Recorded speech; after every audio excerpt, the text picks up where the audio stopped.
Өглөөний минь төргий сайхан амарсан уу? Өглөө бүр амьд үгээр хэмээх энэхүү контенттэй өдөр бүр хамт байж хамт байгаагаа илэрхийлж сэтгэл бичдэг та бүхэндээ маш их баярлалаа. Тэгээ бүгдээрээ хамтдаа үргэлжлүүлэн Бурхны үгээр хоололцгоё. Ингээд энэхүү цагийг эхлэхээс өмнө эзэн даатан хамт залбирая. Их эзэн минь ээ, сайхан өглөөг өгсөнд баярлалаа.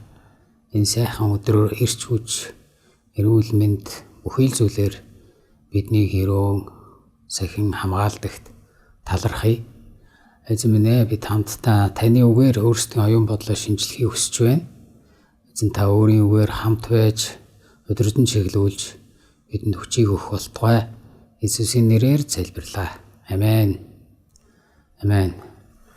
За энэ 7 хоногийн туршид бүгдээрээ Бурхны өмнө итгэмжтэй, зоригтой амьдрах талаар суралцж байгаа. Тэгээд энэ үрээнд бид нэр итгэмжтэй зарц эзнээ хүлээж байгаа. Удахгүй ирэх эзнээ хүлээж байгаа итгэмжтэй зарцын сургаал зөвлөлийг уншсан. Тэгээд 10 эмэгтэй, 5 ухаалаг, 5 мунхаг эмэгтэйн сургаал зөвлөлийг бас уншиж суралцсан байгаа. Тэгээд бид нэр өчигдөр бас Эфес 5 дугаар бүлгийн 15-аас 18-ыг уншиж суралцж байгаа. Тэгээд эндээс хамтдаа дахиад уншия. Тиймээс та нар мэрэгэн босчууд шиг биш, мэрэгэн хүмүүсийн ёсоор хэрхэн алхаж буйгаа хянаж бай. Өдөр хоног зөвүүн тул цагийг үнэл. Тиймээс бүү мунхаг бай. Харин эзний хүсэл юу болохыг ухаар. Дарсанд бүү согтуур, эс бөгөөс хэт самуурал буй, харин сүнсээр дүүр. Амен. За тэгэхээр бид нар эндээс хэрхэн алхаж буйгаа хянаж бай гэдэг үгийг судалсан байгаа. Тэгээд дараа нь цагийг үнэл гэдэг үгийг судалсан. Бид нар маш болгоомжтой энэ дэлхий дээр амьдарч байгаа хугацаанд бүхий л цаг хугацаагаа хамгаалах, цаг хугацааг аврах, цаг хугацааг буруу зүйл зарцуулахаас хамгаалж авраад Бурхны зорилгод нийцүүлж сурах талаар үзсэн. За үргэлжлүүлээ бид нэр одоо яг зорилготой амьдрал гэж яг юуг хэлэх гээд байгаа вэ гэдгийг харцгаая. Тэгэхээр бид нар зорилготой амьдрал яг Бурхны өмнө амьдарч байгаа. Бурхантай уулзна, хэзээ нэгэн цагт Бурхантай нүүр тулан уулзнаа гэж итгэдэг өдөр бүр тийхүү бэлтгэж амьдардаг хүмүүсийн бидний яг зорилго юу вэ? Бид нар Бурханд итгэмжит сайн зарц нэрв гэж үнэлэгдэх, дүгнэгдэх нь бидний одоо туйлын зорилго юм аа. Тэгээ бидний Бурхан бол биднэрт маш их хайртай. Тэгээ бидэнд бас Бурхан агуу тушаал агуу захирамж өгсөн, биднэрт зорилго өгсөн, биднэрт хүсэл тэмүүлэл өгсөн, биднэрт хийх ажил өгсөн байна. Нэгдүгээрт бид нар бүх зүрхээрээ Бурханыг хайрлах ёстой. Тэрхүү хайраар дамжуулаад бид нар бас бусдад өгөөжлөж энэ дэлхийд Бурханы хайрыг харуулж гэрэлтүүлж амьдрахаар дуудагдсан байдаг. Тэр хүн болгонд өөрийн гэсэн Бурханаас өгөгдсөн талант, авьяас талант, хийх ёстой зүйлс, дуудлага гэж байгаа. Тэгэхээр тэрхүү дуудлагаа бид нэр яаж мэдэх вэ? Тэр хамгийн энгийнээр бол бид нар Бурханаас асуух ёстой. Бид нар өнөөдөр Эфес 5-ын 17-г харах юм бол эзний хүсэл юу болохыг ухаар гэж Паул хэлсэн. Тэгээд бид нар бүтээгч Бурханаасаа өөрийнхөө зорилгыг юу болохыг, эзэн надаар яг юу хэлхийг хүсэж байгааг асууна гэдэг бол маш ухаалаг алхам юм.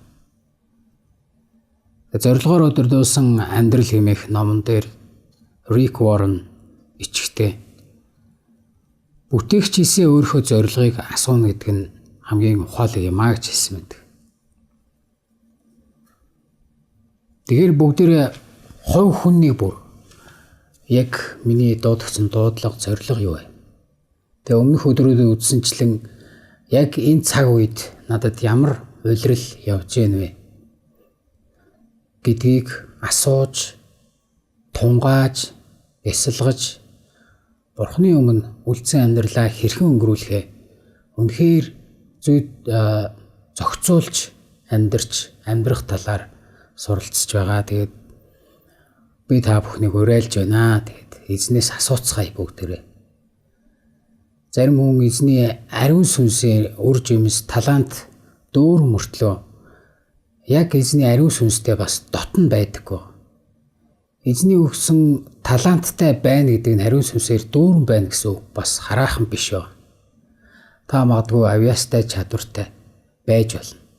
Гэтэл яг тэрхүү авьяас талантыг өгсөн Бурхан эзэнтэй ойрхон биш байх боломжтой. Тэр бүгдээрээ хамтдаа залбирцгаая. Бурхан минь, бид яг таны өмнө итгэмжтэй танд зориулж, таныг сонсож, таны хүслийг ухаарч амьдарч байна уу гэдгээ бүгдээрээ эзнээс асууж шалгацгаая.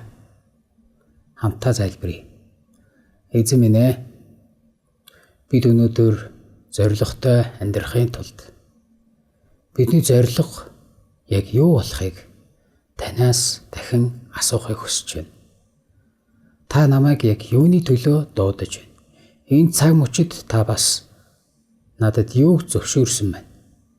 Бас юуг зөвшөөрөөгүй байна гэдгийг би асууж байна. Эзэн минь, та энэ үеийн цагаар хамт байгаа хүн бүрт илчлэн харуулах болтугай. Давхар л ойлголтуудыг өгөх болтугай. Тантайгаа улам илүү дотн алхаж, таныг сонсож сурахад туслаач эзэн минь. Хэрхэн таны дуу хоолойг сонсож алхахыг эх өдрүүдэд та бас зааж өгөөрэй гэж Иесусийн нэрээр залбирч байна. Амен. Өвгийн цагта хамт байсан танд баярлалаа. Тэгэхээр маргааш бид нар хэрхэн ариун сүнсээр дүүрэн байх вэ гэдэг талаар хуваалцах болно. Эзэн таныг хэвээх болтугай.